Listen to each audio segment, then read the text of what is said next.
This is Marc Kramer, Senior Lecturer of Entrepreneurship at VinUniversity and the founder and host of Asian Founders and Funders. Today we have Léonie Nguyen, the CEO of Meey Group. And Léonie, so wonderful to have you today. Thank you very much, Mark, for having me. Thank you. So Meey Group has developed a platform for people to be able to buy and sell real estate in Vietnam. So tell us more about how that platform got started and what the capabilities are. Yeah, absolutely. So, as you know, Meey Group is now Vietnam's first comprehensive proptech and fintech ecosystem for real estate. The company was founded in August 2019 with a simple and ambitious mission is to bring transparency, efficiency, and trust to the real estate market, the traditional real estate market that has historically been opaque and fragmented. So today we operate 26 technology platforms covering the entire real estate value chain from planning verification with Meey Map, valuation with Meey Value, or virtual reality property tours with Meey 3D, for example, to CRM, the CRM, asset management, digital marketing. So most recently, we've been, I would use the word pioneering real estate tokenization through MayReal.io, so which we believe will fundamentally reshape how capital flows into property assets. So our own philosophy that I'd like to say is born in Vietnam, built for the world. We want to put Vietnamese technology on the global map. That's what we want to do, just like how, Jack Ma imagined Alibaba in the first place. Well, and that's my mission at VinUniversity. That's why I started the first high school entrepreneurship competition in Southeast Asia, was to encourage people to follow exactly what you and the other people at Meey Group are doing now. So with Meey Group, how do you look to be just in Vietnam, or are you looking to spread throughout Southeast Asia? Yes. So the last phrase of my previous answer is born in Vietnam, built for the world. So now what we start in Vietnam and it has been 7 years now, and it's time that we expand to Southeast Asian countries and to the US, to Europe, to Middle East, etc. What, why did you agree to become CEO of the company? And before you tell us that, let's give the audience a little bit of background about how you got to where you're at right now. Yeah, absolutely. So what do you want to know? Do you want to know about my Professional background about how you got to this point that these guys selected you to be CEO, and I know you guys are thinking about going public soon. So give us a little bit about your professional background that led you up to this point. Absolutely. So I'm gonna start with why I moved to France in the first place. Well, I think that the best way to acquire experience is to learn from the best. I think that Vietnamese people are great. Our education system is, amazing, but I still want to see what the world looks like and how they do what they do to make they, go faster than us for about like 100 years. So that is when I decided to go to France and say, okay, I'm going to study, engineering.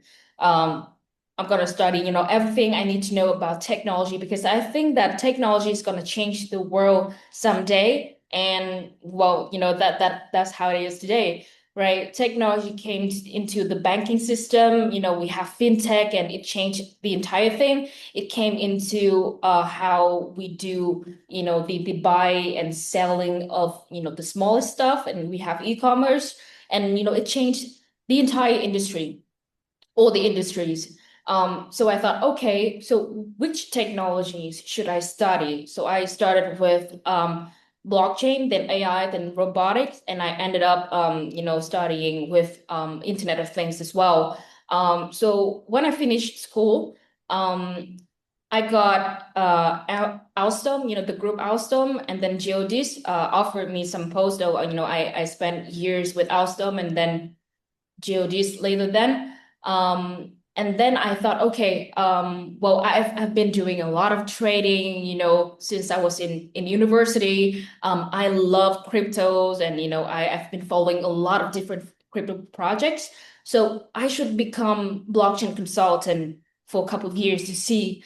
Then I talked to a group, the founder of that group found my profile interesting. So I went there and I became blockchain consultant for private banks, was working between Paris and then Geneva.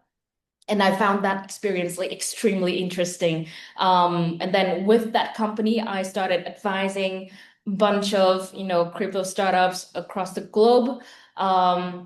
And then I found that, okay, advising is cool, but how about try investing into these startups?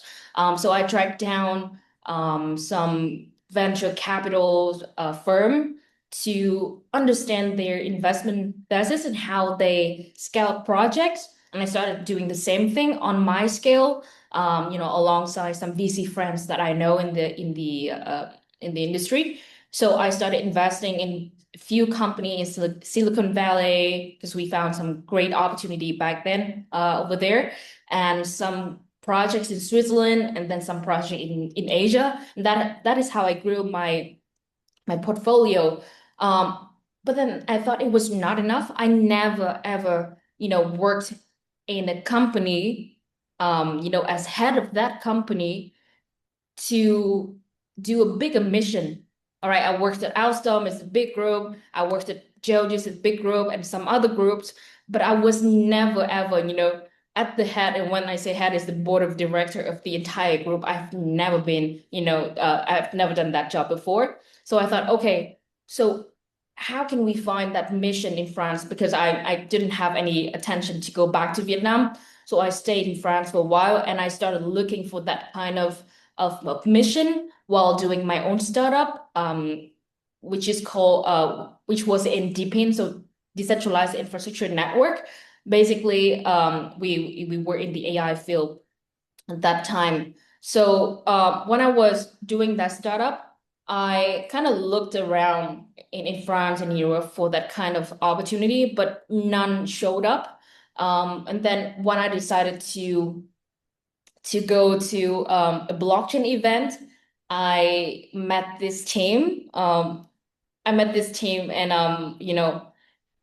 they were the blockchain project of Meey Group at that time. Met the CFO, met the entire team, and they said, okay, including the chairman. And they said, okay, I think the fact that we meet here is for a reason, and I think with your experience, you should come back to the country.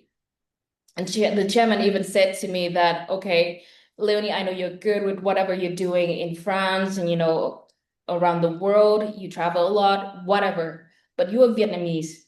And as the Vietnamese, you have to serve your country right, right? You've been away for too long, you probably don't understand anything anymore about Vietnam, about the work culture.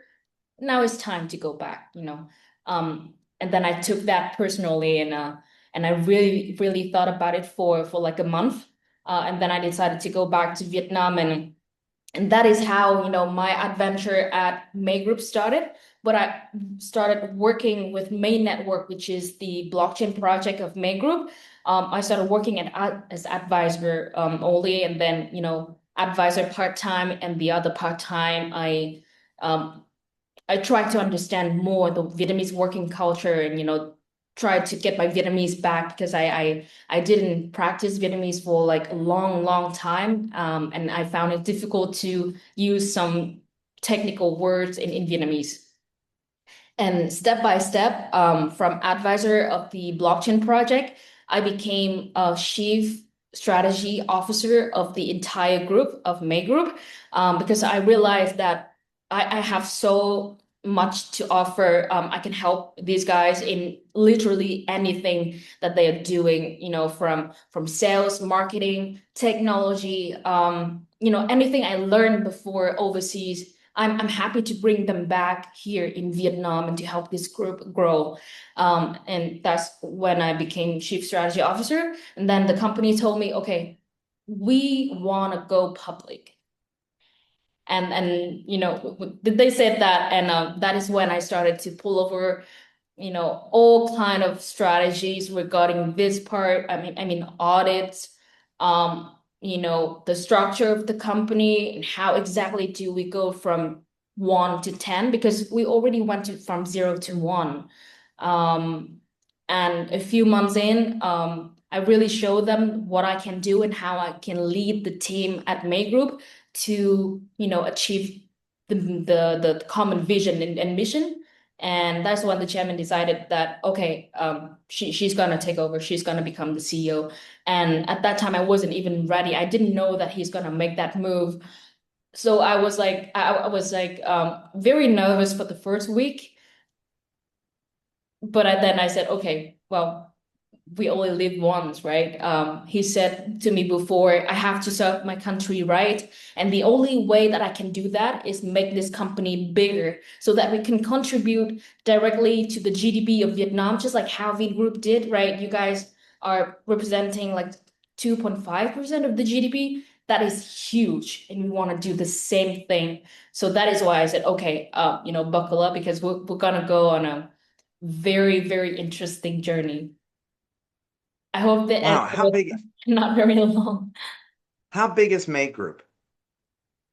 So May Group right now we have about a little bit more than 400 colleagues, and we have 28 offices around Vietnam, and we do have some other offices in Australia, in the United States, Korea, Russia, and a few other countries.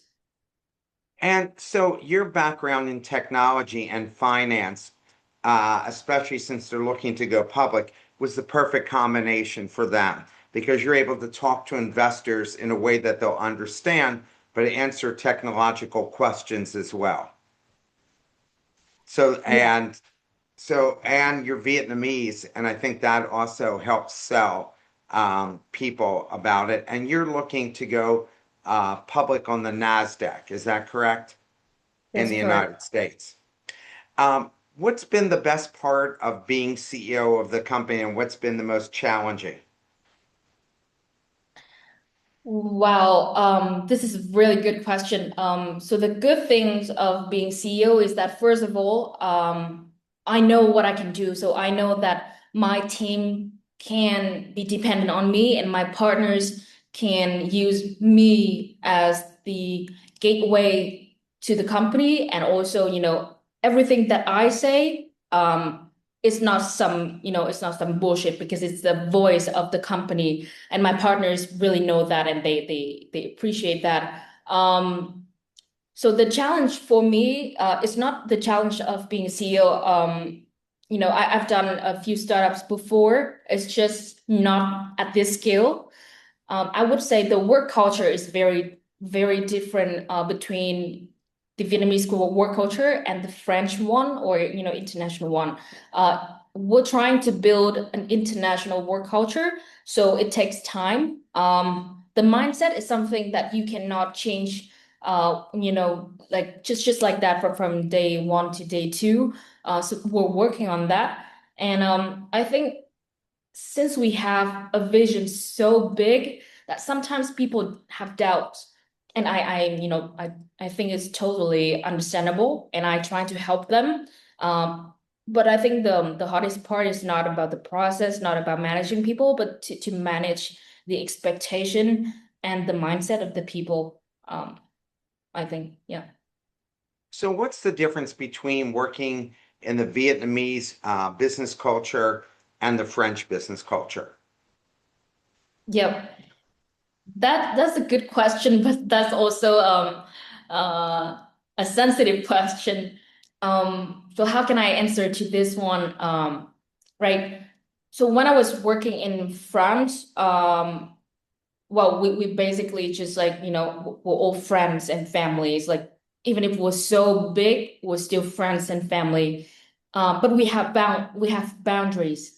And I think this is the right word to say that, okay, sometimes with some people here, they don't see that kind of boundary, right? Because they don't have um, they're not used to draw the boundaries even for themselves. So a lot of times here we end up having to handle some kind of work drama and things like that, which never happened to me in France because of that kind of boundaries. So I think having to teach people what boundaries they should have and what boundaries that their colleagues have that we have to respect is also part of my journey as CEO, so that that kind of small thing can improve the quality of the work culture. So everybody comes to work, they're happy, everybody's friends and family, but we have our own boundaries. I think that's different.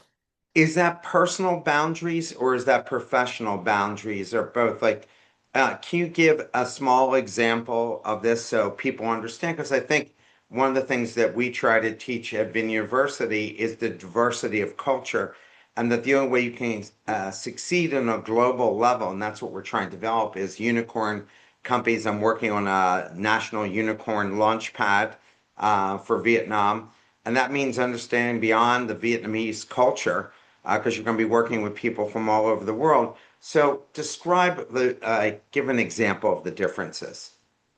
Yeah. So your question is about, is it personal boundaries or professional boundaries? Well, Yeah. I think it's both. So when it comes to personal boundaries, the thing that I like to say is leave the personal at home. You come to work, you're a totally different person. I don't say that you have to not be yourself. That's not what I want to say. I just want to say that when you go to work, you give the best of you at work. So anything personal that happened, don't use that to, kind of leave it on the table at work and let it impact your work quality and then the personal life of your colleagues as well. Because sometimes what I see here is that some colleagues are friends in real life and are colleagues at work, and they tend to mix that kind of relationship. They're not used to separate, the professional relationship versus friendship. I think that is really important. And then when it comes to professional boundaries, I think everybody is trying our best to complete the mission at work. And everybody has different view. So how we communicate to each other is very important. Um, you know, uh, I had a Saturday weekly Zoom meeting with my team and investors last night, and I talked about the 10 way to communicate professionally that people like the presidents or the diplomats they use.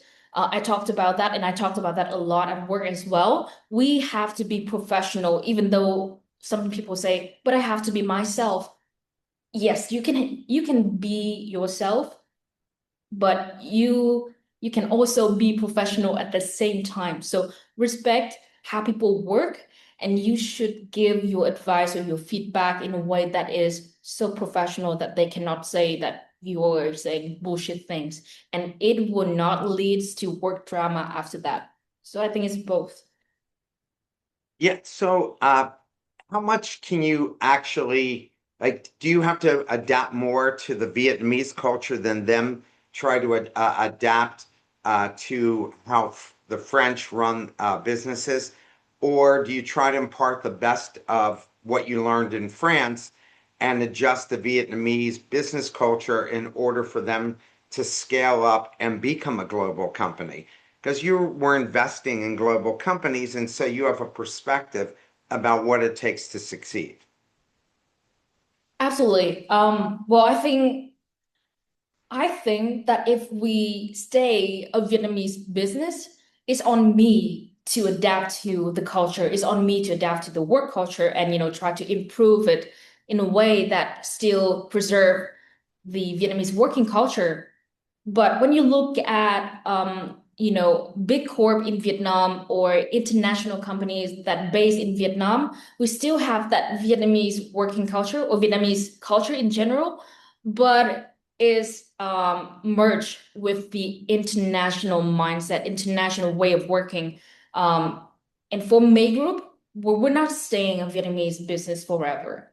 Um, we're going global, and we're going global very soon, and I have to prepare my team for that. And I am ready anytime to adapt to, any kind of work culture, right? I used to work in Middle East for a while as well, so I understand that you have to always be open to new culture. I understand that, but for May Group, we have plans, and we have plans to go global. So everybody has to, prepare themselves to become, so professional that they can work with any culture, you know. So that is why we talk about boundaries. I found from being here 3 years that Vietnamese leaders don't have the same respect for other Vietnamese that they do for foreigners, and it like blows my mind.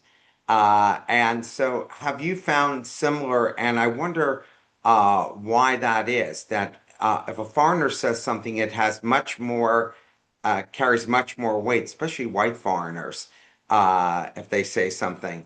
But if somebody Vietnamese makes a mistake, they're much harder on them than Americans would ever be with other Americans or even with foreigners. I mean, America's a total mixed culture. No matter what's happening now, we're a totally mixed culture. And I don't never seen American leaders put down Americans and hold foreigners in higher esteem. Adjust. We want them to adjust to our culture, but we're respectful of their culture and understand how they might operate as we have them adjust to what it's like to work in an American culture. So, what's your thoughts on that? Yes, before I answer to that one, I would love to clarify your questions. Do you mean that foreigners in Vietnam, like foreigners, leaders in Vietnam, or overseas, just like No, based there?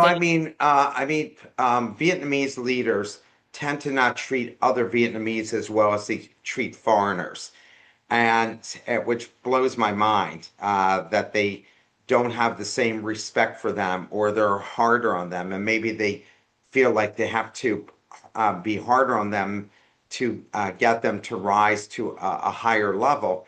But it seems to me that, and to many foreigners, that the Vietnamese get very disrespected by their own people. So I wonder why that is, because I've been working in Latin America, the United States, work with people in Europe. I've never seen that before. Yes, yes. Thank you for that question. I think I needed to hear that questions. Well, this is actually exactly what I'm trying to work on in my own company, because we're trying to welcome more foreigners and Vietkill in general to work at Make Group. So the thing that I notice is that it all comes down to the culture and how we understand the word boundaries. In Vietnam, um, we're very well known to be very hard on each other, very hard in general on each other. For example, I can say an example, right? Multiple times was walking on the street, and I would be wearing different kind of clothes. For example, it depends if I go for a gym, if I go for a run, or if I go for a meeting, or if I just want to hang out with my friends. And a lot of times, for example, I wear like three pieces suit in a hot daylight, and people would come to me. It's I'm sorry, but it's really hot, and I don't think you should wear that. Either sometimes they say it very nicely, and I really appreciate that, but sometimes they're a little bit hard. Like, who do you think you are, like wearing that shit? And they would say that to me like twice. And this is where I say, okay, there is no personal boundaries. In America, people would not come to me and say things like that, or they would say in a different way, where they would say, "Oh, cheat," something like that. Because here I feel like it's everybody's business. And I don't care how people are in the real life, but at work, it is something considered extremely unprofessional from my point of view, of course, from my personal point of view. So what I'm trying to do is that, okay, I agree with you that between Vietnamese, sometimes they show the way that they're not agreed or agreed with something very, very clearly. But with Americans or with, international leaders, they tend to show it in a professional way and very subtle. And I see that huge difference. Um, it is only part of the culture. And I think the root cause of that is that we in the past we've been soldiers, we've been farmers, mostly farmers and soldiers. We tend to live in community and we give a lot of feedbacks. We want to improve the quality of the people around us, of ourselves, of the community, and everything we think in community. So when there is somebody that does something wrong, we tend to say it really out loud and we make it so loud and clear that they have to change right away. And it somehow is written very deeply into our brains as Vietnamese. And now, we will still have that kind of culture. And I think it's really great because it's community lifestyle. But when it comes to now, today in 2026, work culture, I think we should learn from the foreign leaders, like you said, how they respect each other's boundaries, how they respect how each other thinks. And when they do make mistake, we say, okay, it's normal, everybody makes mistake. Let's try to work on the solution. How do we fix that? And this is something that we as Vietnamese lack. Um, I hope that answered your question. Well, what's your own management style, and how are you growing the people around you and maximizing their talent? Well, so my management style, I would say vision led, but I do have a very disciplined execution, because we have our chairman, right? Chairman is the visionary.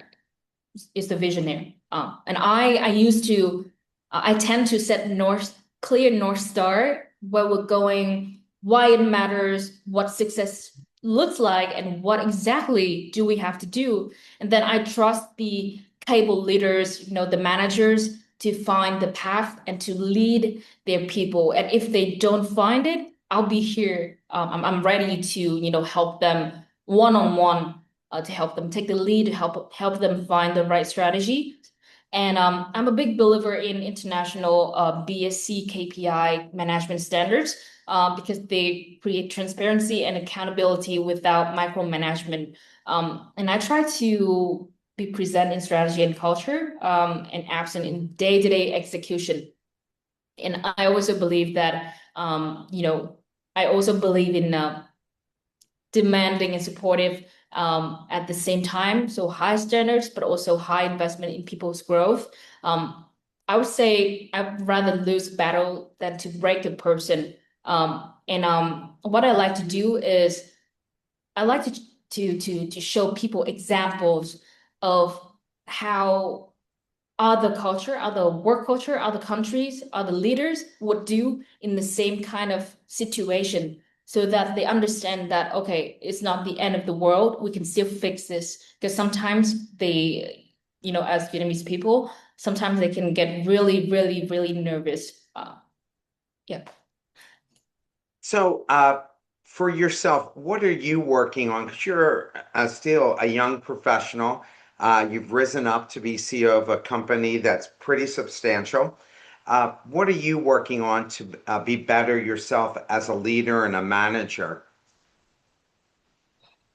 Well, I would say I try to learn every day. I'm looking at a bunch of books that I have here on the bookshelf. I really, really try to learn every single day. I don't scroll. I don't let the dopamine eat my brain, for example, because I do think that having control of your brain is extremely important, especially as a young, generation here nowadays. We have access to social medias. We have access to information so easily. So how do we use that part of our brain in that time that we invest into finding information is extremely important to take over the control. Well, I studied tech engineering, so I understand that the attention economy nowadays is everything, and that is the sole purpose of the tech engineer at Facebook, at Instagram, at TikTok, etc. I understand that, so I do my best to take over the control so that I have time to improve other skills, soft skills, human skills, whatever skills that I have. And also I try to spend time to do things that I would never imagine doing before. So when I started working at May Group, I set to me a goal that, okay, let's try to meet one big founder a day. It doesn't have to be offline, it can be online. Let's talk to one big founder or some successful or serious founder or some big profile people a day. And I would try to learn the most from them. I would take down notes and I would, repeat that. I would try to put myself into situation that I have to act like them, for example, because they are successful. So they have went through a lot of things that social media doesn't talk about that I can learn actually from them. So these people actually became my mentors. And I think that it's really, really important for leaders or CEOs or founders to have multiple mentors on each subject because it's all about long-term thinking, right? Long-term thinking goes with long-term relationship. And we cannot have a long-term relationship with someone who doesn't work as much as us, who doesn't believe in hard working, who doesn't believe in making the world the better place, for example. So that's what I do. Yeah. So when we met at a dinner for a local authors about people who have really changed Vietnam, and one of the things you mentioned to me for exercise, you do Muay Thai. Well, what have you learned from Muay Thai that helps you even professionally? Yes.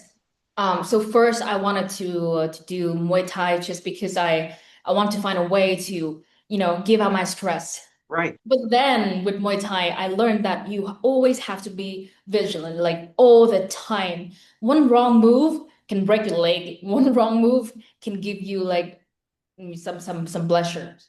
So I think that it's the same thing when you are a leader, especially when you want to take a company public or when you want to do some big thing that you set out. Always be really prudent and vigilant. And when you attack, like, make it look real and you don't even pretend that you're attacking. If you want to make a move, make it clear, make it loud, and make it like so strong that the opposite side of you cannot even answer to that. That is my way of thinking. What books are you reading that you might recommend to aspiring entrepreneurs?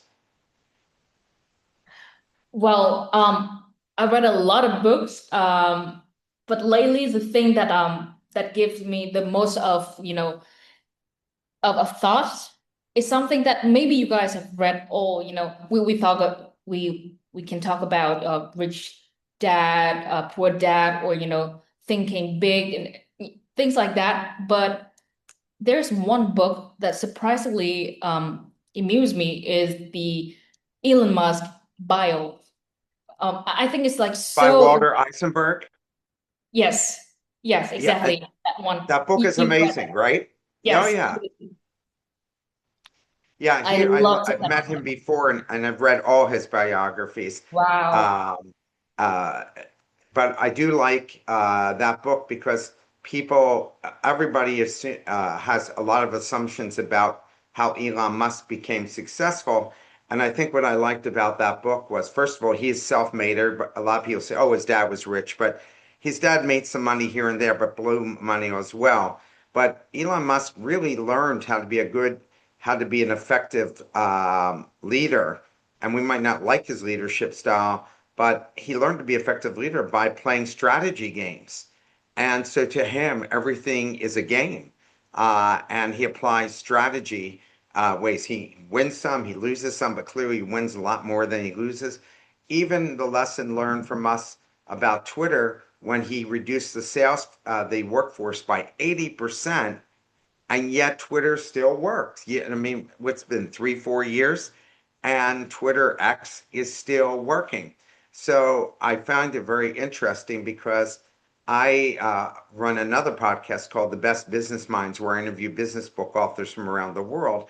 And I had a captain from the Navy said that in the Navy, when they launch a new ship, if there's supposed to be 500 crew on that ship, they launch it with 250 to 300 and see how many crew really do we really need. So for Elon Musk and his people just didn't pick an arbitrary number. Clearly, they ran a lot of numbers, right? And then they realized, you know what? Let's see if we could run this with 80% less people and let's see what happens. And then they could always add back people. But I thought it was a bad idea when I heard it because there were smart people running it before and it was starting to become profitable. But clearly he knows something, hence why he's almost worth $1 trillion, right? Absolutely. I cannot even explain it better. I do agree with the fact that everything is just game theory, and for leaders to understand that and to apply it right, the business is gonna be so powerful. But obviously, you have to be really, really smart, and I think Elon Musk is really smart at every move. I think everything is also calculated risk. Obviously we can make a lot of money, we can invest in a lot of money, blow a lot of money, but everything is calculated risk. You don't go in blindly and depends on the destiny. It's not how game theory works. Yeah. I mean, look at Mark Zuckerberg. He spent $15 billion in the metaverse. And everybody, I bought one of his headsets. They work amazing. And everybody, oh my God, he blew up $15 billion. No, he learned from $15 billion. Like he made a $15 billion investment in educating himself about something and trying something. If it took off, everybody go, oh my God, he was so brilliant, but it didn't take off. Oh, well, Mark Zuckerberg must be losing it. But clearly he's not, right? I mean, these founders of these kinds of companies like him, Steve Jobs, Mr. Vong at Vingroup, they know something most all of us don't know. And we just can't appreciate what they know, right? Even if they make mistakes, they're still, Mr. Vong spoke at my first year here and said he went bankrupt 3 times. That didn't deter him at all. And clearly, the people who invested in him felt like he learned something new every time and hence got better and better, right? Why is it that you think that Vietnam is the only country in the world where there are more women CEOs than there are men? One of the big four accounting firms said that there are 62% of the CEOs in Vietnam are women. Why do you think that is? Well, I think we have to take a travel back to the past. I think we're also the country that has the most of Vietnamese like female soldiers comparing to other countries. And when you look at that, look at those stats, and you actually understand that Vietnamese women, they have that in their blood. They have that leadership in their blood. They have that, that will in their blood that's to make the countries better. And they take initiatives, they take the lead of faith, and they take the lead as well. I think that's really related to the past of how we have shaped the Vietnamese woman's brain with some examples like Hai Ba Trung, Ba Chiu, all the women's leaders that helped us in the past with the wars. Yeah, I think that's the reason that I can think of. I work for Dr. Mylan Lay, who is the founder of the Vin Schools and Vin University. She's got to be one of the top entrepreneurial education entrepreneurs on the planet. I mean, what she's been able to accomplish, we may not always agree with everything that she wants to do, but look what she's done. You can't take that away from her. And when I first came here, I used to tell the dean that I worked for originally, I said, "Oh my God, the women here are amazing. They're so smart, so capable, starting companies when they're in high school." And he goes, "Mark, I don't need you to help the women. I need you to help the guys, and get them to the same level as the women." He was sincere, about it. And I see it. I mean, we have some guys who are really star players, but there are many more women. I wondered why this culture compared to the rest of the world. And I don't think that men have a problem working for women in this country. Absolutely. Well, I think I would like to add a point here is that it's in the education as well. In the Vietnamese household, parents tend to be more strict with the daughter than with the son. Um, Yes, they like to say that, oh, it's because the daughter is gonna go out, marry a guy and gonna spend time at that family more than this family, and the son's gonna stay and gonna take care of this families. I don't think that is true. I think that is something that they say, but in their mind, something that is carved in their brain is that, oh, the daughter has much more responsibilities than the sons, because not only she has to take care of her biological parents, but also the parents of her husband, right? So the family of her husband, and sometimes she has to, give birth at the same time, work at the same time, take a lot of everything. responsibility every day. So it's from year three, everybody, as female, I think they have all the same experience. Is that they would be they would give like they will receive more strict education from the parents. Um, Looking at my examples, is the same thing. The education that we receive from our parents, between me and my brothers, is totally different. My brother would have, much more free time to play video games. I didn't know what video games were at that time. Right. I would, always work on my homework and, go do some chores and other things outside. So I think that's the way, yeah. How are you using AI to manage your company, and how is AI being used throughout your company? So first, how are you using AI as a leader?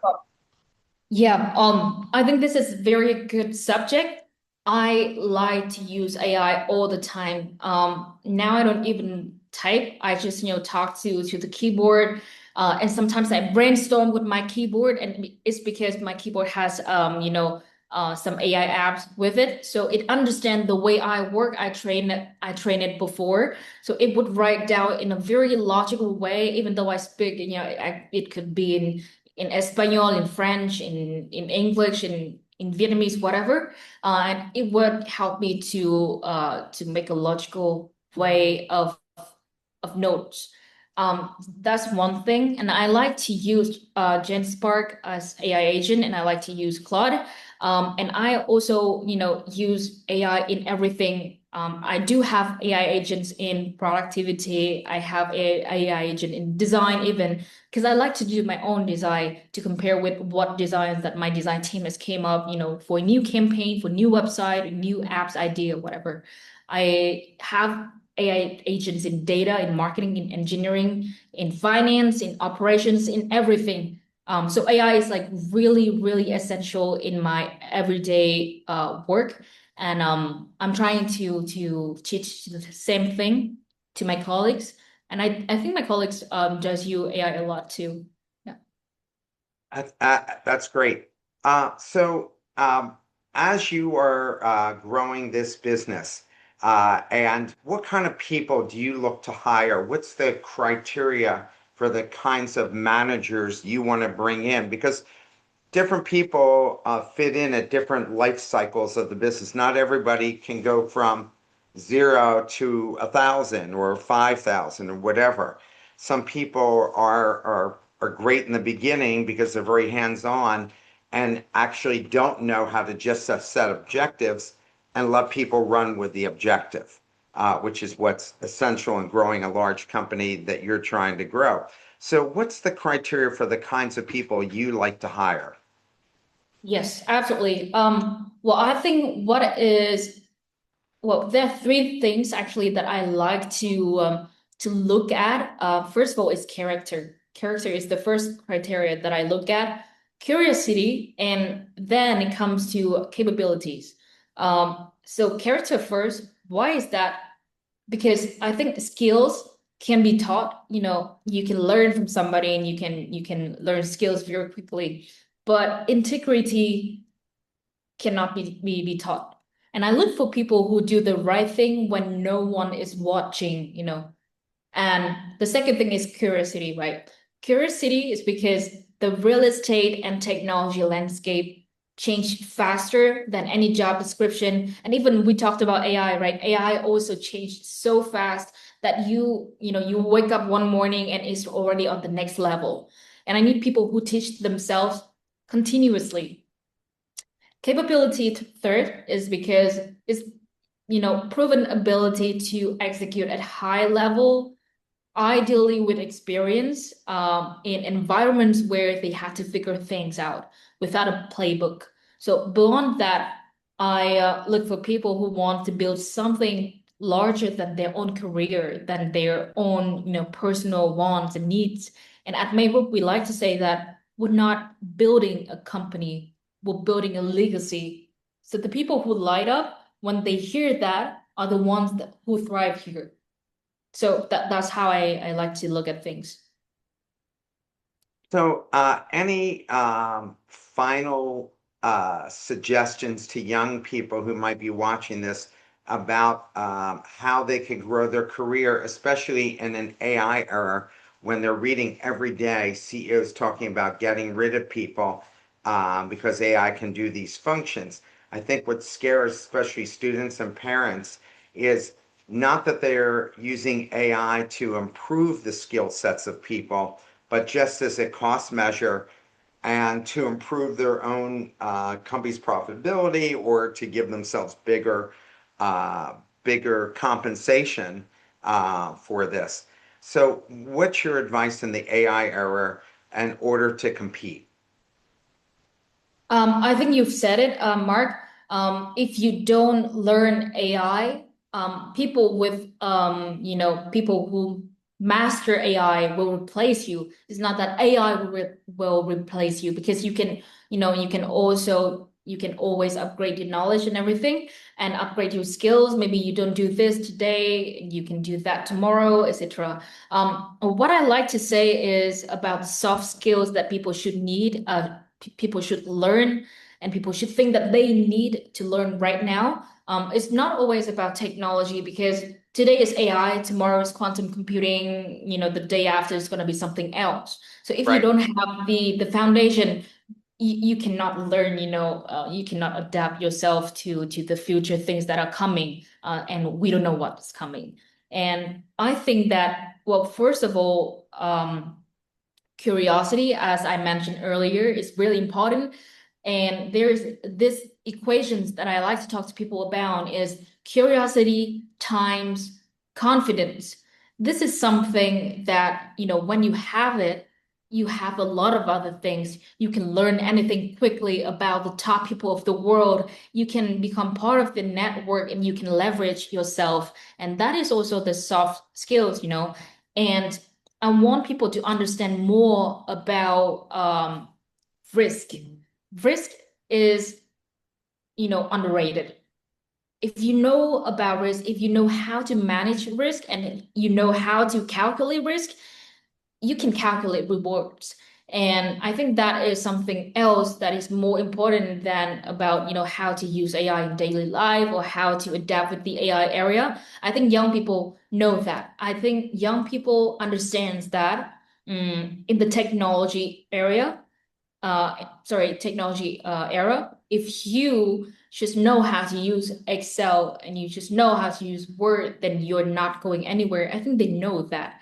But I think they need to know other things, like, how to manage risk, how to get more things in your brain, without reading 100 books, and how to get information where it is important the most.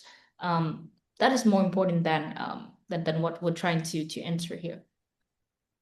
Yeah, I agree with you. When I'm teaching students, one of the things I do tell them is I give them the why for everything. So I don't tell them anything where I don't give them the why, but I tell them your ability to communicate to the class is so important because a lot of times I'll get students who, when I ask them a question, they don't want to answer. They're looking at me like they don't want to. And I said, the only thing that differentiates between you and AI, because now when I was younger, you competed locally, then became national, now it's international, and now you're competing internationally and against the machine. It's your creativity, it's your ability to solve problems and then communicate your ideas. If you can't communicate your ideas in a large group, nobody's going to know what you're capable of. And then the boss says, you know what? They're just taking up space. I can just use AI to do their job. I don't need them. And that's what you have to get better at. Do you agree? Absolutely. I cannot say better. Well, I thank you so much for taking the time to speak with me today. And I know that you are going to influence a lot of young people after they listen to this, and that they're going to be that much better off, and that you yourself will be a role model for so many young CEOs, both men and women.